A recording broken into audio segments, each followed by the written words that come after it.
بسم الله الرحمن الرحیم. واز ملګری تپوس کوي چې د سحری تعلق څه سره دی؟ پېشمنه اذان سره بندول پکار دی یا نه؟ اذان جاری وي نو پېشمنه انسان خوراک سکاک کولی شي یا نه؟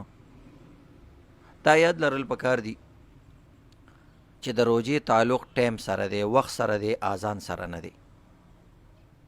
اذان صرف یو علامت دی د مونځ د پاره چې د مونځ د پاره تاسو راشي.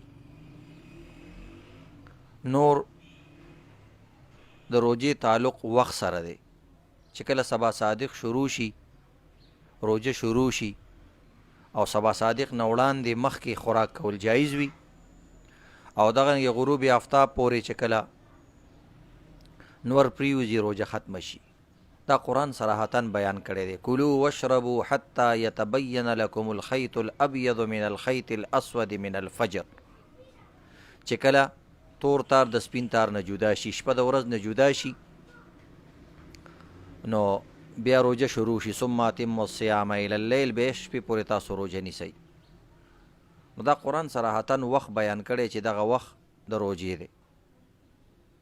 اوس اذان که په ټیم باندې وشي خو صحیح ده، خو که اذان د وخت نه مخکې وروسته وشي نو دې سره روزه بیا متاثره کیږي، خصوصا هغه خلکو دپاره چې کوم اذان سره روزه نیسي.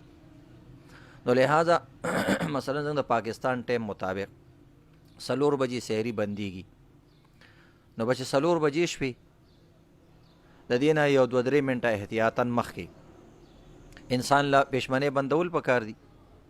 که بالفرض اذان 15 منټه 6 منټه مخکې وشو نو که اذان شروع هم دی نو انسان خوراک کولی شي بیا.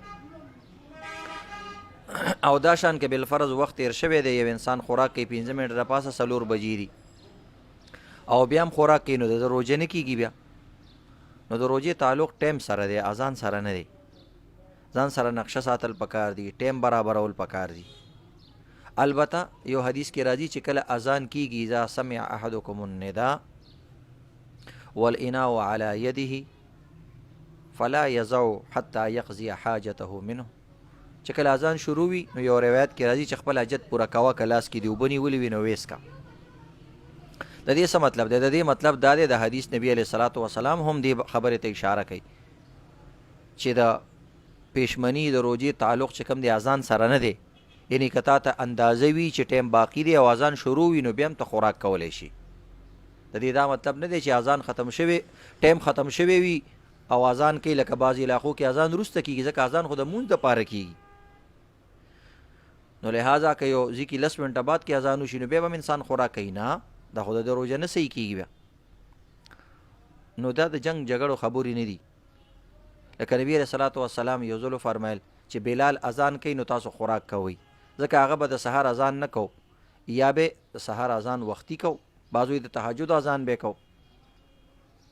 نو د دې وجې نه اذان سره تعلق نه دی، ټیم سره د دې پېشمني تعلق دی.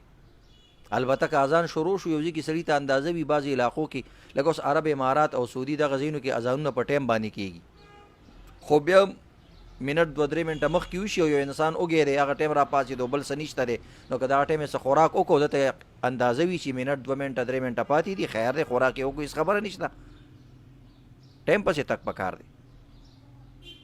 خو نور عام خلکو دپاره دومره تاخیر کول مکروه دي چې کوم ښه را پاڅېدلي دي، ښه مزېدار ټیم شته او بیا هم د اذانونو ټیمونو کې اوبه څکي، هغوی له داسې نه دي پکار یو 15 منټه 3 منټه مخکې روژه بندول پکار دي. بهرحال دا یو مسله ده، خلک ډېر تپوس کوي، ځکه هم درته دا بیان کړو. الله دې صحیح دین زده کولو ټول له توفیق ورکړي.